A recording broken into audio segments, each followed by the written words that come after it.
થોડા મહિના પહેલાંની વાત છે. મારા ઘરનો દરવાજો કોઈએ ખટખટાવ્યો. મેં દરવાજો ખોલ્યો તો જોયું તો ત્યાં એક ખૂબ જ સુંદર છોકરી ઊભી હતી. એવું લાગી રહ્યું હતું કે તે ખૂબ જ પરેશાન છે. તેણે મને કહ્યું, સાહેબ, મારે તમારી સાથે કંઈક વાત કરવી છે. મેં તેને ઘરની અંદર બેસાડી અને પૂછ્યું કે શું વાત છે. સાહેબ, હું પરિણીત છું અને મારે 2 બાળકો પણ છે. મારા પતિ પ્રત્યેની નારાજગીને કારણે હું મારા માતા-પિતાને ઘરે આવી ગઈ, જેના કારણે મારા પતિએ મને પરત લેવાની ના પાડી દીધી હતી. હવે હું ઘણા મહિનાઓથી મારા બાળકો સાથે મારા માતા-પિતા સાથે રહું છું. થોડા મહિના પહેલાં મારે શોપિંગ માટે જવાનું હતું, એટલે મેં માર્કેટ જવા માટે ટેક્સી બોલાવી. ટેક્સીનો ડ્રાઈવર એક નાનો છોકરો હતો. હું ચૂપચાપ કારમાં બેસી ગઈ. હું મારો મોબાઈલ વાપરી રહી હતી, ત્યારે છોકરાએ મારા સરસ મોબાઈલ અને કપડાં પરથી મને સંવેદના આપતા કહ્યું, મેડમ, જો હું તમને કંઈક પૂછી શકું તેથી તમને ખરાબ નહીં લાગે? હા, કૃપા કરીને પૂછો ને. મને કોઈ સમસ્યા નથી, મેં તેને પ્રેમથી જવાબ આપ્યો. શું તમે હંમેશા ટેક્સી દ્વારા બહાર જાઓ છો અથવા તમે જાતે જ ડ્રાઈવ કરો છો? ડ્રાઈવર છોકરાએ ડરપોક સ્વરે પૂછ્યું. મારી પાસે ઘરે કાર છે, પણ હું આ દિવસોમાં થોડી ચિંતિત છું, તેથી હું જ મારી જાતે વાહન ચલાવવાનું ટાળું છું. મેં જરા પણ ખચકાટ વગર તેને જવાબ આપ્યો.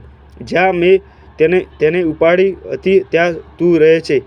કદાચ તે છોકરો મારી સમસ્યા છે મારામાં પૂછવાની હિંમત નહોતી, તેથી તેણી વાતચીતને ફેરવીને પૂછ્યું, હું એવું જ પ્લાઝામાં રહું છું જ્યાંથી તમે મને ઉપાડીને તે અમારું છે અને તેની પાછળ મારું ઘર છે. મેં જવાબ આપ્યો. મેં આ બધી માહિતી ખચકાટ વગર અને વિચાર્યા વિના તેમની સાથે શેર કરી. ત્યાં સુધી મને ખ્યાલ નહોતો કે અજાણી વ્યક્તિને આટલી બધી માહિતી આપવાની આવી સમસ્યા થઈ શકે છે. પ્લાઝા વિશેની વાર્તા સાંભળીને તે છોકરાની આંખો ચમકી ગઈ. તે બધી દુકાનો અને ઉપરના ફ્લેટ પર તમારા છે? ડ્રાઈવર છોકરાએ મને પૂછ્યું. પ્લાઝામાં બધું આવે છે, મેં હસીને જવાબ આપ્યો. ત્યાં સુધી મારા મગજમાં એક જ વાત હતી કે આ છોકરો માત્ર ટેક્સી ડ્રાઈવર છે અને મને ખબર નથી કે હું તેની સાથે ફરી ક્યારે વાત કરીશ કે નહીં. બજારમાં પહોંચ્યા પછી હું તે છોકરાની કારમાંથી નીચે ઉતરવા લાગી, તેથી તેણે મને કહ્યું કે મારો અંગત નંબર રાખજે અને જ્યારે પણ તમને ડ્રાઈવરની જરૂર હોય, જો તમને તેની જરૂર હોય તો મને કોલ કરજો. મેં મારા મોબાઈલનો તેનો નંબર સેવ કર્યો. તે સમયે મને ખબર નહોતી કે કોઈ અજાણી વ્યક્તિનો નંબર મોબાઈલમાં સેવ કરવાથી પણ આ સમસ્યા થઈ શકે છે. મિત્રો, વિડીયો લાઈક કરજો, કોમેન્ટ કરજો અને તમારા મિત્રોને શેર કરજો અને છેલ્લે સુધી મારી વાર્તા સાંભળજો. નંબર લીધાની થોડા દિવસ પછી મારે ક્યાંક જવાનું હતું, એટલે મેં પેલા છોકરાને ફોન કર્યો. તે ક્યાંક વ્યસ્ત હતો, પણ તેણે મને 15 મિનિટ આપવાનું કહ્યું. હું મારું બધું કામ છોડીને તરત જ આવું છું. પછી તે છોકરો પોતાનું બધું કામ છોડીને 15 મિનિટમાં મારા ઘરે બહાર આવ્યો.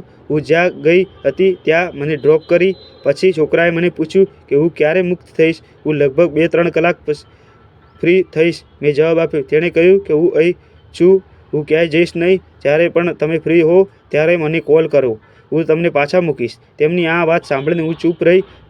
એ દિવસ પછી મારે ક્યાંય જવું હોય તો હું તેને ફોન કરતી અને હંમેશા સમયની પહેલાં પહોંચી ગયા હતા. અમારી રોજિંદી મુલાકાતને કારણે તે મારી સાથે ખૂબ મૈત્રીપૂર્ણ બની ગયો હતો. એક દિવસ તેણે મને પૂછ્યું કે તું ક્યારે પરણીશ અને 2 બાળકો છે, તો તું તારા પતિ સાથે નહીં પણ તારા માતા-પિતા સાથે કેમ રહે છે? અમે સારા સંબંધ બાંધ્યા હોવાથી મેં તેને કહ્યું કે હું મારા પતિથી નારાજ હોવાથી હું પાછી આવી છું અને તે મને પાછો લઈ જવાનું નથી.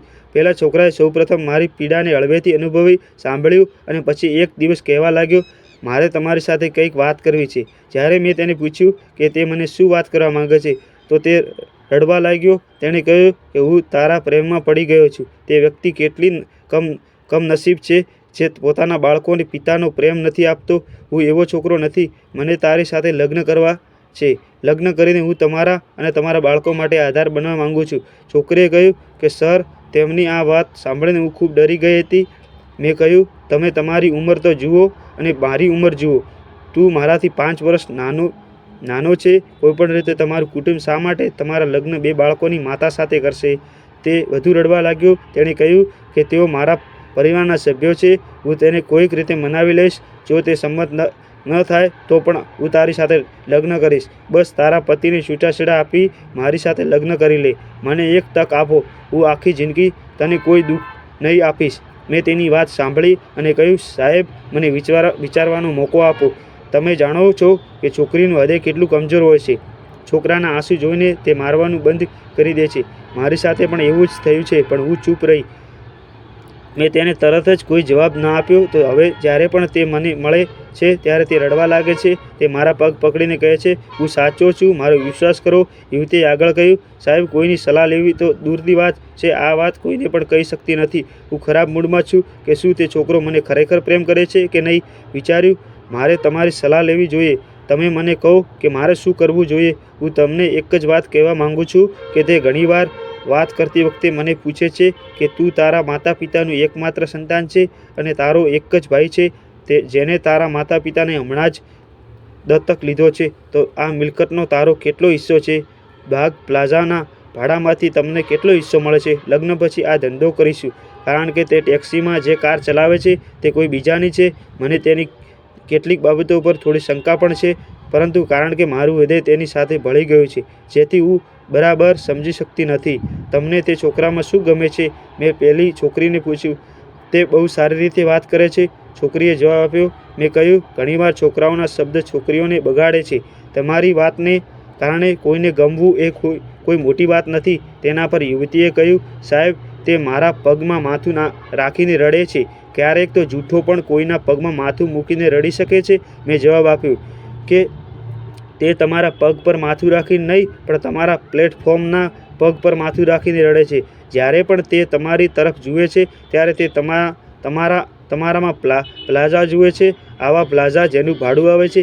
યાદ રાખો કે આ સમયગાળામાં કોઈ વ્યક્તિ કોઈનો સહારો નથી બની શકતો, બલકે તે બીજા વ્યક્તિના પોતાનો સહારો શોધતો હોય છે. સાહેબ, ચમત્કાર પણ થઈ શકે છે. શું દુનિયામાં સારા માણસો નથી?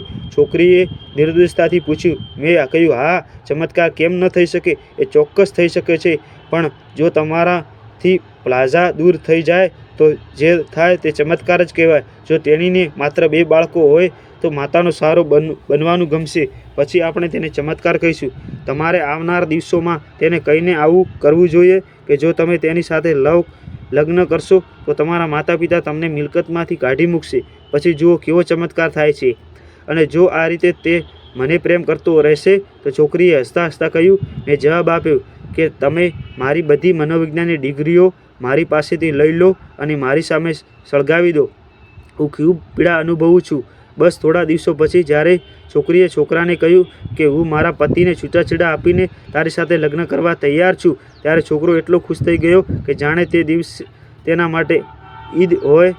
લગ્નના સમાચારની સાથે જ યુવતીએ તેને કહ્યું કે મેં ગુપ્ત રીતે ઘરમાંથી છૂટાછેડા લઈને બીજે લગ્ન કરવાનું નક્કી કર્યું છે. ત્યારે મારા પરિવારના સભ્યોએ સ્પષ્ટ કહ્યું હતું કે તું જેમ ઈચ્છે તેમ કરીશ તો અમે તને મિલકતમાંથી કાઢી મૂકીશું. આ સાંભળીને છોકરો ડરી ગયો. તેણે ઝડપથી છોકરીને કહ્યું કે માતા પિતા આવું કહે છે. જુઓ, લગ્ન પછી તે તમને ક્યારેય મિલકતમાંથી કાઢી મૂકશે નહીં. કારણ કે યુવતી તેને તપાસી રહી હતી. તો તેણીએ કહ્યું, ના, તેઓ મારા માતા પિતા છે, તેથી હું તેમને સારી રીતે ઓળખું છું. ત્યારે તેઓએ છૂટાછેડા થતાં જ તેઓ મને બધી મિલકતમાંથી કાઢી મૂકશે. જેથી જ્યારે કોઈ મારી સાથે લગ્ન કરે ત્યારે તેણે ફક્ત મારી સાથે જ અને મારા બાળકો સાથે લગ્ન કરવા જોઈએ. હું પણ તેને આની સામે કોઈ વાંધો નહીં હોય. છોકરીની આ વાત સાંભળીને છોકરો નારાજ થઈ ગયો. થોડા સમય પછી તેણે પોતાની જાત પર કાબૂ રાખ્યો અને છોકરીને કહ્યું, તેને કોઈ પરવા નથી. હું તમારી સાથે લગ્ન કરવા માંગુ છું, તમારી મિલકત સાથે નહીં. હું તમને પ્રેમ કરું છું અને હંમેશા તમને પ્રેમ કરીશ. હું તમારી સાથે જ છું. આટલું કહીને છોકરો ચાલ્યો ગયો. છોકરી મારી પાસે આવી અને રડવા લાગી કે સાહેબ, એ છોકરો સાચો છે. મેં તેના પર એવી જ શંકા કરી. વાંધો નહીં, તમારું મનોવિજ્ઞાન અહીં નિષ્ફળ ગયું. જરૂરી નથી કે લોકો માત્ર પૈસાને જ ચાહે. કેટલાક લોકો દિલથી પણ પ્રેમ કરે છે. મેં તમારો આદર કર્યો છે અને હંમેશા તમારો આદર કરીશ. મારા મામલામાં તમે છોકરાને સમજી શક્યા નથી, તેનાથી મને કોઈ વાંધો નથી. મેં છોકરીને જે કહ્યું તે બધું જ ખુશીથી સાંભળ્યું. જ્યારે તેણે કહ્યું કે તે શું કહેવા માંગે છે ત્યારે મેં કહ્યું, મૂર્ખ છોકરી, તું કયા યુગમાં જીવે છે? તેનો અર્થ હતો આ ગુલામીની યુગ છે. અહીં કોઈ અર્થ વિના કોનું છે? તમે પેલા છોકરાની વાતથી પ્રભાવિત થયા છો. અત્યારે તો તેણે કહ્યું છે કે કશું કરવામાં આવ્યું નથી. જે છોકરો થોડા દિવસો પહેલાં જ તમારી તરફ દોડતો હતો બીજી બાજુ દોડશે. થોડા દિવસોમાં તે વ્યસન અને એટલા વ્યસન થઈ જશે કે તે ગાયબ થઈ જશે. છોકરી ચૂપ રહી. પછી 1 મહિના પછી તેણે મારો સંપર્ક કર્યો અને કહ્યું કે સાહેબ, મને માફ કરો, તારી મનોવિજ્ઞાનની જીતી ગઈ છે અને મારો પ્રેમ હારી ગયો. પેલો છોકરાએ પહેલાં મારી અવગણના કરી. પછી તેણે કહેવાનું શરૂ કર્યું કે હું ખૂબ જ વ્યસન છું, અને થોડા દિવસો પછી તેણે મને કહ્યું કે મારા માતા પિતા એ મારી સગાઈ કરી લીધી છે, હવે હું કોઈ બીજાની સાથે છું. રડતા રડતા છોકરીએ પૂછ્યું, સાહેબ, પેલા છોકરાએ આટલા મોટા દાવા કર્યા હતા, તે કેવી રીતે બદલાઈ ગયો? તે મારા પ્રેમમાં હતો, તે પ્રેમનું શું થયું? મેં તેને સમજાવ્યું, ભોળી છોકરી, સપનાની દુનિયામાંથી બહાર આવ. તે તારી સાથે પ્રેમમાં નથી, પણ તેની સાથે હું પહેલેજના પ્રેમમાં હતો. તે તમારી અંદર જોઈ શકતો હતો. જો તમારી પાસે પ્લાઝા ન હોય તો તેમાં વધુ પ્રેમ નથી. તમે જ વિચારો, તે તેની કમાણી ક્યાં વેડફી રહ્યો છે? જે 5 વર્ષથી ભાડાની કાર ચલાવીને જીવે છે, તેને હજુ સુધી પોતાની ટેક્સી પણ મળી નથી. જ્યારે તે તેના માતા પિતાનો એકમાત્ર પુત્ર છે અને તેના પિતા પણ કમાય છે. જે પોતાની જાતને યોગ્ય રીતે ટેકો નથી આપી શકતો, તે બીજાને કેવી રીતે ટેકો આપશે? આજે પેલા છોકરાને કહો કે મારા મા બાપના સંમત થયા છે, મને પ્લાઝા મળી ગયો છે, તમને તે વ્યક્તિ પણ પાછો મળશે. પરંતુ એક વાત હંમેશા યાદ રાખો કે જ્યાં સુધી તમારું પ્લાઝા તેને વેચીને ખાય નહીં, ત્યાં સુધી તે તમારું જ રહેશે. મિત્રો, વિડીયો લાઇક કરજો, કોમેન્ટ કરજો, શેર કરજો અને અમારી આવી જ વાર્તા સાંભળવા માટે અમારી ચેનલ સબસ્ક્રાઈબ કરજો. જય શ્રી કૃષ્ણ લખજો કોમેન્ટમાં. ધન્યવાદ.